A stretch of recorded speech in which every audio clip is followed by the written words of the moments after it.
ఇంకెంతకు మించి ఏం లేదా? మరి ఈ మొక్క ముందేసి వచ్చి అట్నే చేద్దాం కన్నయ్య, ఎంత సింపుల్గా ఉంది కదా. సింపుల్. దేవుణ్ణి ప్రేమించు, సాటి మనిషిని ప్రేమించు, అయిపోయింది. నిజంగా ప్రతి మనిషి ఈ రెండు పర్ఫెక్ట్గా చేస్తే భూమి మీద పాపానికి తావు ఉండదు. ఆయన మహామేధావి. ఎవరు? పైన కూర్చున్నాడు మామూలుడు కాదు, మహామేధావి. అన్నీ తీసుకొచ్చి ఈ 2 ఆజ్ఞల్లోనే జొప్పించి, పెద్ద లోడేం లేదు నాన్న, 2 నాన్న, సింపుల్. దేవుణ్ణి ప్రేమించు, పక్కవాడిని ప్రేమించు, అంతే, ఇంకేమొద్దు. ఇంకేమన్నా చెబితే అప్పుడు అడుగు నిన్ను, అంతే అన్నాడు.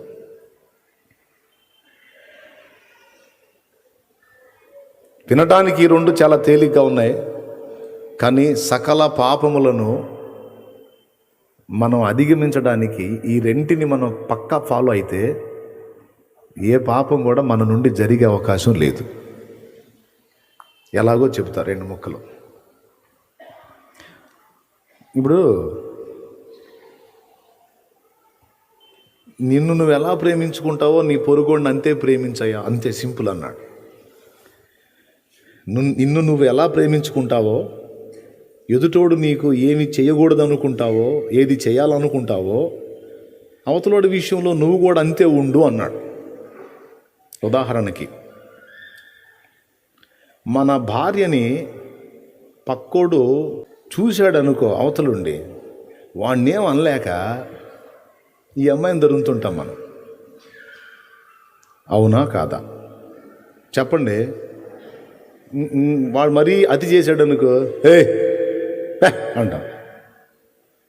అంటామా అన్నమా? వాడు ఏంటి బ్రదరో రెండో ఆమె ఎవరో చాలా చక్కగా ఉంది అని అనుకో, రే నా భార్యరా, ఏంది ఆ చూపులేంది? అవునా, సారీ బ్రో, సారీ బ్రో. మనం తట్టుకోలేం. జస్ట్ భార్యని అవతలోడు కొంచెం మోహంగా చూస్తేనే మనకు జీర్ణంగా. అవతలోడు నీ భార్యను మోహపు చూపు చూస్తేనే తట్టుకోలేవు. అలాంటిది అవతలివాడి భార్యతో ఏకంగా నువ్వు వ్యభిచారం చేస్తున్నావు అంటే, అదే కండిషన్లో నీ పరిస్థితి ఉంటే నువ్వు ఎలా రియాక్ట్ అవుతావు? నీ భార్య మరొకటితో పాపం చేస్తుంటే నువ్వు సంతోషించగలవా? ప్రశాంతంగా ఉండగలవా? తాడో ఎండో సల్ఫానో నోవాక్రానో ఎత్తుక్కుంటావా? ఏం చేస్తావు? నువ్వైతే ఏం చేస్తావు? నువ్వు పొరుగువాడి భార్యను ఆశిస్తున్నావు. నీ భార్యను మరొకడు ఆశించి నువ్వు పొరుగువాని భార్యతో తప్పు చేసినట్టు నీ భార్యతో ఒకడు తప్పు చేశాడు అనుకో, నీకు తెలిసిందనుకో, నువ్వేం చేస్తావు చెప్పు? శుభమా అంట పొద్దున్నే వచ్చి ఈ దరిద్రం ఏందని అనమాకు. ప్రభువుకు స్తోత్రం కలుగును గాక. మనంతా ఓపెన్ సర్జరీ, అంతే. నువ్వు ఎలా రియాక్ట్ అవుతావు? నేను ఎలా రియాక్ట్ అవుతాను? మనల్ని మనం ఊహించుకుందాం. జీర్ణం అయిద్దా? బతకబుద్ధి అయిద్దా?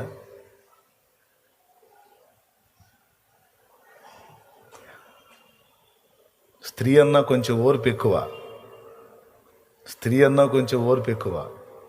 పురుషుల్లో ఎక్కువ మంది ఆత్మహత్యలకు కారణం ఏంటో తెలుసా? ఇదే. పురుషుల్లో చాలామంది వాళ్ళ ప్రాణాలు వాళ్ళే తీసుకోవడానికి కారణం ఏంటో తెలుసా? ఇదే. తట్టుకోలేడు. నా భార్య కలలో కూడా నేనే రావాలి. ఏ సినిమా హీరో రాకూడదు, ఏ పక్కింటోడు రాకూడదు, ఎవడు రాకూడదు. నిద్రలో ఆమె నిద్రపోయేటప్పుడు కలలో కూడా నేనే హీరో, నేనే రావాలి. పరాయి వాడిని ఘనపరిస్తే ఒప్పుకోడు.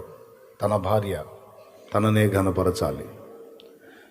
పక్కవాడి అందాన్ని పొగిడితే తట్టుకోలేడు.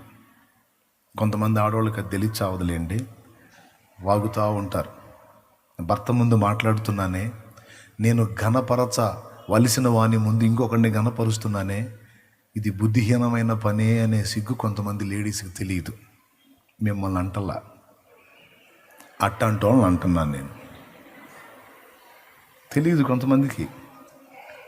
ఆయన చాలా చక్కగా ఉంటాడు కదా, అసలు ఆయన ముక్కు భలే బాగుంటుంది కదా. ఎవరితో?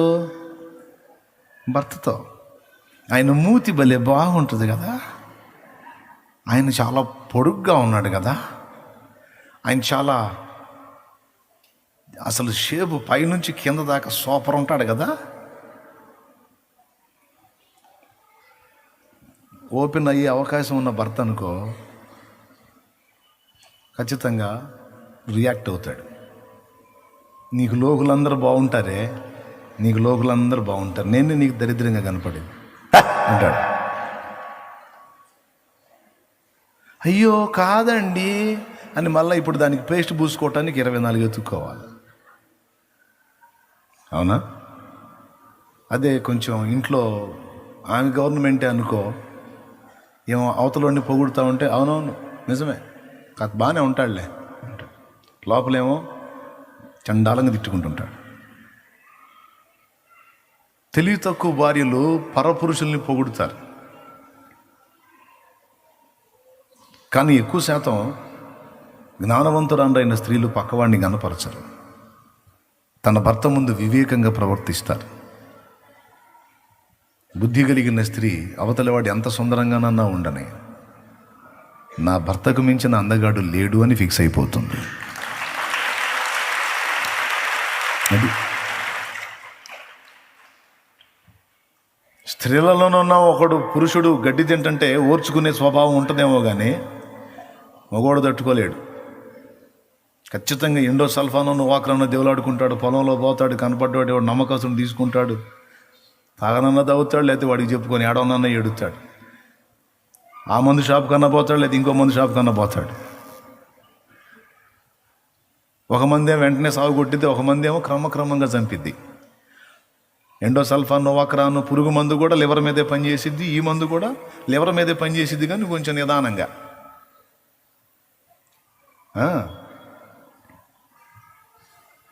ఆ మందు చేదే, ఈ మందు కూడా చేదే. ప్రియులారా, పొరుగువాడు మన భార్యను మోహపు చూపు చూస్తేనే తట్టుకోలేం. మరి మనం ఎందుకు చూడాలి పక్కోడి భార్యను మోహపు చూపు? పొరుగువాని భార్యను పరికించి చూడటానికి ఉబలాట పడే మన మనస్సు మన భార్యను ఎవడన్నా పరికిస్తే తట్టుకోలేదు కదా. నిన్ను వల్ల నీ పొరుగువాణిని ప్రేమించు అంటే, ఒరు బాబు, నీ భార్య విషయంలో ఇతరులు ఎలా ఉండాలని నువ్వు కోరుకుంటావో నీ పొరుగువాని భార్య విషయంలో నువ్వు అలానే ఉండరా, ప్రేమించురా. ఇతరులు నీకు ఎలా చేయాలనుకుంటున్నావో నువ్వు కూడా వాళ్ళకి అంతే చేయరా, అంతే సింపుల్ అన్నాడు. ఇప్పుడు పక్కవాడి భార్యను ఆశించేవాడికి నేను వాడిని ప్రేమిస్తే వాని భార్యను నేను ఎలా ఆశిస్తాను? నా భార్యని ఇంకొకటి ఆశిస్తే నేను ఎంత గాయపడతాను? వాడి భార్య నేను ఆశిస్తే వాడు కూడా అంతే కదా బాధపడతాడు, అంతే కదా గాయపడతాడు. వాడిని నేను ప్రేమిస్తున్నాను, నా సహోదరుడు అలా బాధపడటం నాకు ఇష్టం లేదు అని ఒకడు అనుకుంటే వ్యభిచారాలు ఆగిపోతాయి.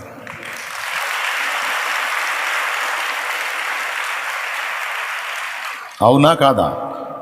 ఎంతమందికి అర్థమైంది? ఆగిపోతాయి. పక్కోడిని ప్రేమించు నాన్న, ఫస్ట్ దేవుణ్ణి ప్రేమించు, పక్కోడిని ప్రేమించు అంటే ఆగిపోతాయి. లంచం, నా దగ్గర ఎవడైనా లంచం తీసుకుంటే నా గుండె ఎంత బాధపడిద్ది. ఒక ప్రభుత్వాధికారి న్యాయంగా తను గవర్నమెంట్ నుంచి జీతం తీసుకుంటున్నాడు, నేను ఇచ్చే పన్నుల రూపంలో, శిస్తు రూపంలో, నేను ఇతరత్ర ట్యాక్స్ రూపంలో నేను చెల్లించేవంతా కూడా గవర్నమెంట్ నిధికి వెళ్ళిపోతుంది. ఆ నిధి నా కష్టమే. అందులో నుంచి జీతం తీసుకుంటున్నాడు, అతడు తీసుకునే జీతం కూడా నా కష్టమే. నీకు తెలుసా, ప్రభుత్వాధికారులు అందరూ కూడా కామన్ మ్యాన్కి ఆన్సర్ చెప్పాలి.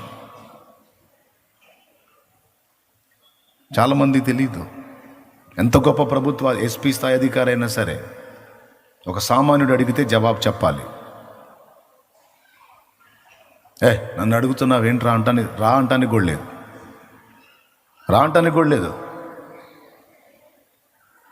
తృణీకారంగా మాట్లాడడానికి లేదు, ఇర్రెస్పెక్ట్గా వ్యవహరించడానికి లేదు ప్రభుత్వాధికారులకి. మనం వాళ్ళ ఏడలో ఇర్రెస్పెక్ట్గా ఉండకూడదు, వాళ్ళు కూడా మనల్ని గౌరవించే మాట్లాడాలి. అది రూల్.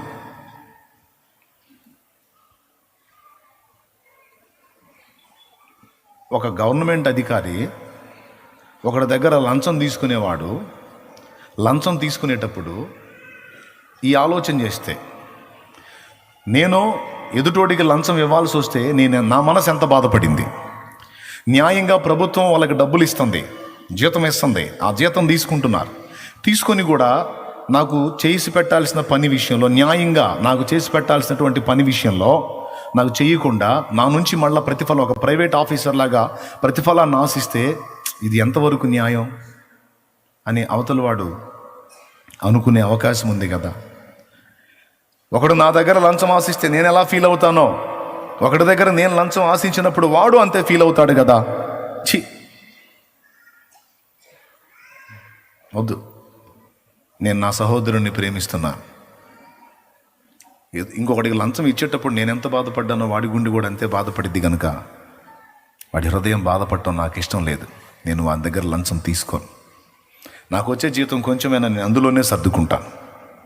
అంతేగాని కక్కుర్తి వ్యవహారం చేసి అవతల వాడిని నేను బాధ పెట్టను అని ఒకడు కానీ అనుకోగలిగితే, సహోదరుణ్ణి ప్రేమించి వాడి మనసు బాధపడకుండాన్నట్లు నేను లంచం తీసుకోను అని అనుకుంటే భూమి మీద లంచాలు ఆగిపోతాయి.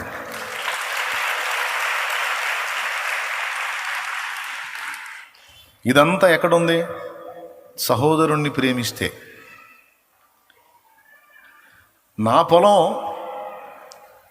ఒక గజం అవతలోడు జరిగితే నా మనసుకి ఎంత బాధగా ఉంటుంది. మరి అవతలోడి పొలంలో ఒక గజం నేను జరిగితే వాడెంత ఏడుస్తాడు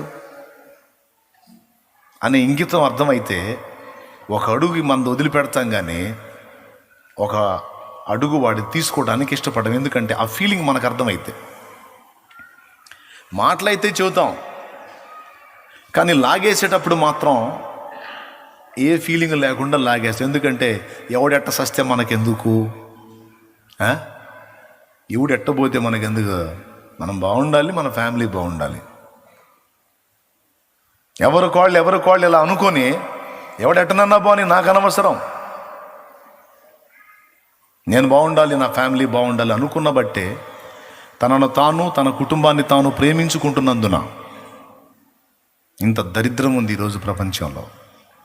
అరే నాదొక అడుగు పోతేనే నేను ఏడిచ్చేస్తానే, అవతలోడిది గజం గట్లు జరిపానే నేను, వాడెంత ఏడుస్తాడు.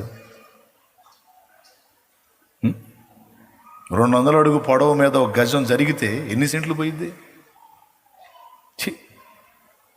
నా సొమ్ములాగా వాడిది సొమ్ము కాదా, నా వస్తువులాగా వాడిది వస్తువు కాదా, నా భూమిలాగా వాడిది భూమి కాదా.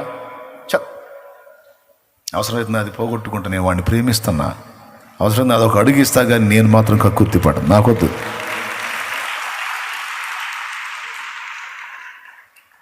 అనుకునే మనసు ప్రతి మానవుడికి ఉంటే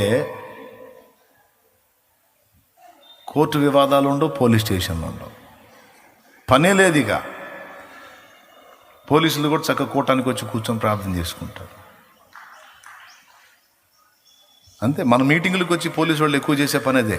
చక్కగా వాళ్ళు కూడా ఏడో చోట కుర్చీలు వేసుకొని కూర్చొని వాక్యం వింటూ ఉంటారు. ఎందుకు? కర్రల కట్టలు తీసుకొని బాజుకోటాలు ఉండవు, గందరగోళం ఉండదు, డ్యాన్స్ పార్టీలు ఉండవు, ఏముండవు, పార్టీలు ఉండవు, తెలుగుదేశం ఉండదు, కాంగ్రెస్ ఉండదు, వైసీపీ ఉండదు, బీజేపీ ఉండదు, ఆ సేన ఉండదు, ఈ సేన ఉండదు, జనసేన ఉండదు, ఏ సేన ఉండదు. లేదు. కానీ కొన్ని చోట్ల నేను వెళ్ళినప్పుడు ఆడ మొత్తం కలిసి ఒక 20-30 మంది ఉండరు. ఎవరినైనా ఉన్నంత వరకు కర్రలు టక్ టక్ టక్ టక్ కొట్టుకుంటారు. మాది తెలుగుదేశం, మాది కాంగ్రెస్, మాది వైసీపీ, మాది ఆసీపీ, ఈసీపీ అని ఎవరు కొట్లాడుకుంటూ ఉంటారు. 1,00,000 మంది ప్రజలు కూర్చున్నా కూడా లే అంటే లేవటం, కూర్చో అంటే కూర్చోవటం. పోలీసు వాళ్ళు కూడా ఆశ్చర్యం. ఊరే నాయన, మొత్తం 20-30 మంది ఉండరు, మాకు మొత్తం తిరణాలు అయిపోయిద్ది. ఇంతమంది కూర్చొని కూడా చెప్పినట్టు వింటున్నారు. అసలు నిజంగా అండి చాలా వందనాలండి అని ఆనందపడ్డారు.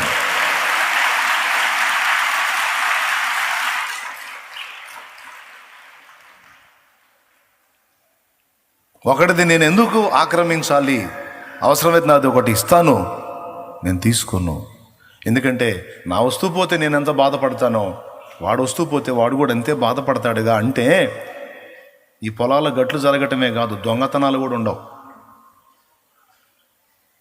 జేబులో పర్సు పోయిందనుకో ఎంత ఫీల్ అవుతామండి. మన పర్సు పోతే, పక్కోడి పర్సు మనం కొట్టేస్తే వాడంతే ఫీల్ అవుతాడు. సో అవతలి వాడి ఫీలింగ్స్లోకి వెళ్ళి వాటి పరిస్థితులను అనుభవించే మంచి మనసు మనకుంటే ఈ భూమి ఒక పరలోకంలాగా మారిపోయింది. కానీ ఉంటారా? ఈయన కూరగాయలు అమ్మేటప్పుడేమో ఒక కూరగాయ కూడా ఎవ్వడు తీయకూడదు. పక్కోడు బండి దగ్గర కూరగాయలు ఈయన కొనటానికి పోయినప్పుడేమో లాగేస్తూ ఉంటాడు. కాకరకాయలు, వంకాయలు, ఒక్కొక్కళ్ళు కూరగాయల దగ్గర నుంచి హై స్థాయి దాకా మంచోడు బుద్ధి మాంసం దగ్గర అని కొన్ని సన్నివేశాల్లో, కొన్ని సందర్భాల్లో కొంతమంది బుద్ధులు బయటపడుతుంటాయి. అట్లా కాకుండా ఏ మనిషికి ఆ మనిషి ఎవరికి వాళ్ళు, నేను నా సహోదరుని ప్రేమిస్తాను, వానికి ఇబ్బందికరమైన పని నేను చెయ్యను, నేను జాగ్రత్త పడతాను అనుకుంటే సమాజం రూపురేఖలు ఇంకో రకంగా ఉంటాయి. ఆ సుందరమైన సమాజాన్ని రూపుదిద్దడానికి యేసు ప్రభు చెప్పిన 2 ఆజ్ఞలు. పక్కవాడిని ప్రేమించరయ్యా అన్నాడు. పక్కవాడిని ప్రేమించు.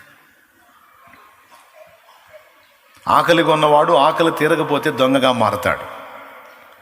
ఆకలి కొన్నవాడు నీ కళ్ళ ముందు ఉంటే, వాడి భార్య బిడ్డలో ఆకలితో అలమటిస్తూ ఉంటే, సమృద్ధి గలవాడే నువ్వు పక్కనే ఉన్నావు. వాడిని ప్రేమించినట్లయితే నీ కలిగింది కొంత వానికి ఇవ్వగలిగితే వాడు మంచిగానే నడుచుకుంటాడు. ఏమంటే దొంగలందరూ అదొక టైపు సైకాలజీని బట్టి దొంగలుగా మారరు. వ్యభిచారులు అందరూ ఆ శరీర ఏమంటారు దాన్ని, మదంతో వ్యభిచారులు గారు. కూటికి లేక ఒకడు దొంగగా మారే అవకాశం ఉంటుంది. పిల్లలకి అన్నం పెట్టుకునే స్థితి లేక భర్త చనిపోయి ఆదరణ లేక ఏకాకై ఒంటరి 3-4 పిల్లల్ని బ్రతికించుకోవాలి. ఏ రోజుకు ఆ రోజు ఆహారం తేవాలి. అమ్మ అన్నం నిలవరమైన నివాసం లేదు. అద్దె ఇంట ఇల్లు అద్దె కట్టుకోవాలి. నెలకు వచ్చేటప్పటికి వాళ్ళు బెదిరిస్తుంటారు. ఏంది అద్దె ఇవ్వలేదేంది, సామాన్ బయట ఏమంటా ఉంటారు. అద్దె కట్టుకోవాలి, కరెంటు బిల్లు కట్టుకోవాలి, పాల బిల్లు కట్టుకోవాలి, పిల్లలకి రైసు అంతా ఏర్పాటు చేసుకోవాలి, స్కూల్ ఫీజులు కట్టాలి. ఒక్కతే ఆడది. ఏం చేయాలి? వ్యభిచారం చేసే ప్రతి ఒక్కరూ కోవెక్కి చేయరు. కొంతమంది గతి లేక నీతి గల్ల ఆడమనిషి అయి ఉండి కూడా, నిజాయితీ గల్ల ఆడమనిషి అయి ఉండి కూడా, యథార్థవంతురాలైన ఆడమనిషి అయి ఉండి కూడా, తప్పుకు తల వంచే మనసు లేని రోషం కలిగిన ఆడదై ఉండి కూడా గతి లేక, గత్యంతరం లేక పిల్లల ముఖాలు చూసి పిల్లలు బావురుమంటారని మనస్సాక్షిని చంపుకొని తల దించే ఆడవాళ్ళను కూడా కొంతమందిని నేను చూశాను. ప్రియులారా, ఒక మనిషి తేడా పడింది అనగానే వెంటనే విషపు కళ్ళతో విషాన్ని వెళ్ళగక్కటం అనేది ఈరోజు అందరికీ సర్వసాధారణం అయిపోయింది. కొద్దిగా తేడా పడితే చాలు వెంటనే పనిగట్టుకొని భూతద్దాలేసి చూసి కన్ఫామ్ తేడా పడింది, అదిగో వస్తున్నాడుగా వాడు, అదిగో పోతున్నాడుగా, కుక్క కాపలాలు కాసి ఆ మనిషిని దొరకబుచ్చుకొని అందరికీ ప్రచారం చేసి నలుగురిలో నవ్వులు పాలు చేయటానికి తపన పడతారు. పనివయ్యా అనిపోతే నాకేంటి అంటాడు వాడు. పనివయ్య అంటే తప్పకుండా ఇస్తా, నీలాంటి దానికి ఇవ్వకపోతే ఇంకెవరికి ఇవ్వాలి? తప్పకుండా. ఎప్పుడు జాయిన్ అవుతావు? నీ బాధ్యతలన్నీ చూసుకుంటా, అప్పుడప్పుడు ఇంటికి వచ్చి వెళ్తుంటా. లేరా? చెప్పండి. నేను అంటున్నానా సమాజమా? యా, నాకేంటి? మరి ఇప్పుడు ఏం చేయాలా? ఎలా బతకాలా? ఎలా బతికించుకోవాలా?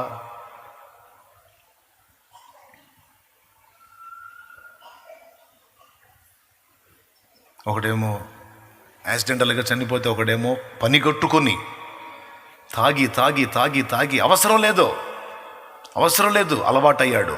తాగి తాగి తాగి తాగి చస్తాడు. చిన్న వయసులో చచ్చిపోతాడు.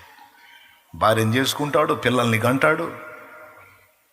తర్వాత మొదలు పెడతాడు ఇక భార్య పట్టదు, పిల్లలు పట్టరు. మొత్తం సంపాదన అంతా తాగి తాగి లివర్ పూర్తిగా చెడిపోయిందాకా, కిడ్నీలు మొత్తం ఎఫెక్ట్ అయిపోయిందాకా. త్రాగుడికి అలవాటు పడ్డ వ్యక్తికి ఓన్లీ కిడ్నీలో లేదా ఒక అవయవం డ్యామేజ్ కాదండి, క్రమక్రమంగా లివరు, కిడ్నీలు ఇంకా మిగిలిన అవయవాలన్నీ కూడా డ్యామేజ్ అయిపోతాయి. ఎంతమంది యవనస్తులండి భార్య బిడ్డల గతి ఏంటి?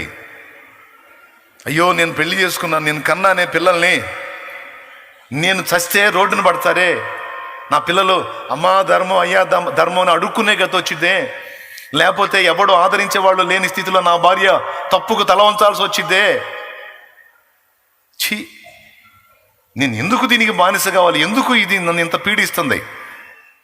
అవసరమైతే ఉపవాసం ఉంటా, దేవుని పాదాల దగ్గర గోజాడుకుంటా, ఈ దరిద్రాన్ని వదిలించుకుంటా, నా భార్య బిడ్డల్ని బతికించుకుంటా అని ఇంకితం ఉంటే వాడు తాగి తాగి చచ్చిపోడు, మార్పు చెందుతాడు. భార్య బిడ్డల భవిష్యత్తుని దృష్టిలో పెట్టుకుంటే మార్పు చెందుతాడు. కానీ కొంతమంది పట్టించుకోరు. ఈ మాటలు కూడా వాళ్ళకి ఎక్కవు. మందు తాగాలి తాగాలి తాగాలి, మత్తుగా ఉండాలి. కొంతమంది అదే కూర్చుంటారు, ఉండలేకపోతున్నానన్నా, షేక్ వస్తుందన్నా. నేను అంటాను, ఏం చింతపడద్దు. నువ్వు మందు నిజంగా మానుకోవాలనుకుంటే మెడిసిన్ ఉంది. నీ బాడీ షేక్ ఆగిపోవటానికి మెడిసిన్ ఉంది,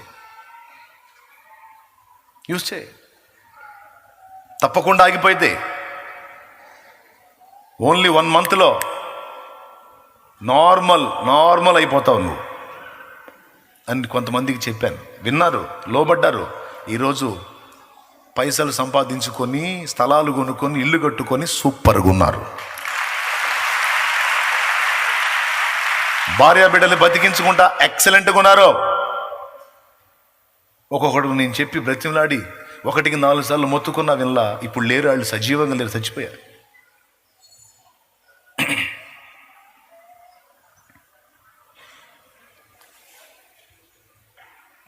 ఎందుకు ఆడపిల్లగా గతి పట్టింది?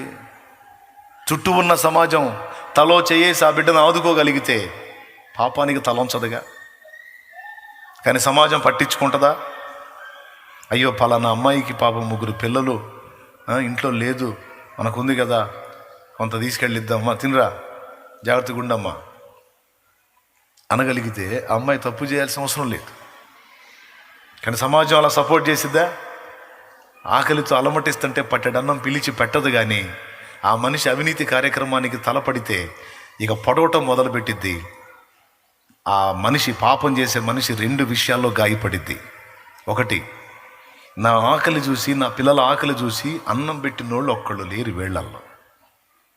నన్ను ఆదుకున్న వ్యక్తులు ఒక్కళ్ళు లేరు. లేకపోగా నా కడుపుకి, నా పిల్లల కడుపుకి నేను తలొంచితే నా జీవితాన్ని నలుగురిలో ఆరడిపరిచి నవ్వుల పాలు చేసి నన్ను ఇంత చీదర చేశారు అని సమాజాన్ని ద్వేషించి ఇంకా దుర్మార్గురాలుగా మారిపోయింది. ఆమె ఎంతమందిని పాడు చేసిద్దు అన్న సంగతి తర్వాత తనను తాను పూర్తిగా నాశనం చేసుకునే స్థాయికి వెళ్ళిపోయింది. తనకు అవకాశం అంతవరకు ఎదుటి వాళ్ళను కూడా ఎఫెక్ట్ చేయడానికి మారిపోయింది. ఇక సమాజం మీద కనికరం చూపదు. ఏం చేసింది నాకు సమాజం? నా ఆకలికి అన్నం పెట్టిందా? నా తప్పును క్షమించిందా? నేనెందుకురా ఈ సమాజాన్ని క్షమించాలి అని? దేవుడు చెక్కిన శిల్పాలు కొన్ని, అమ్మ చెక్కిన శిల్పాలు, మనుషులు చెక్కిన శిల్పాలు కొన్ని, సమాజం చెక్కిన శిల్పాలు కొన్ని ఉన్నాయండి. సమాజం చెక్కిన శిల్పాలు కూడా కొన్ని ఉన్నాయి. దుర్మార్గపు క్రియలు చేసి, దుర్మార్గపు ప్రచారాలు చేసి కొంతమంది దుర్మార్గుల్ని సమాజమే చెక్కింది. ఎంతమందికి అర్థమవుతుంది నేను చెప్పేది? కనికరం లేకుండా, జాలి లేకుండా, దయ లేకుండా, మమత లేకుండా, స్వార్థం, నేనుండాలి, నేను తినాలి, నేను బాగుండాలి. ఎదుటోడు ఏమన్నా అయిపోని నాకు అనవసరం అని ప్రేమ లేకుండా తనను తాను ప్రేమించుకునే ఆ నీచ స్వభావంలో మనిషి ఉన్నందున ఈరోజు మానవ జాతి మీద ఇంత దరిద్రం ఏలుబడి చేస్తుంది. రాజకీయ నాయకుల దగ్గర నుంచి కింది స్థాయి అధికారి వరకు అందరూ నేను అనను కానీ కొందరు స్వార్థం స్వార్థం స్వార్థం స్వార్థం స్వార్థం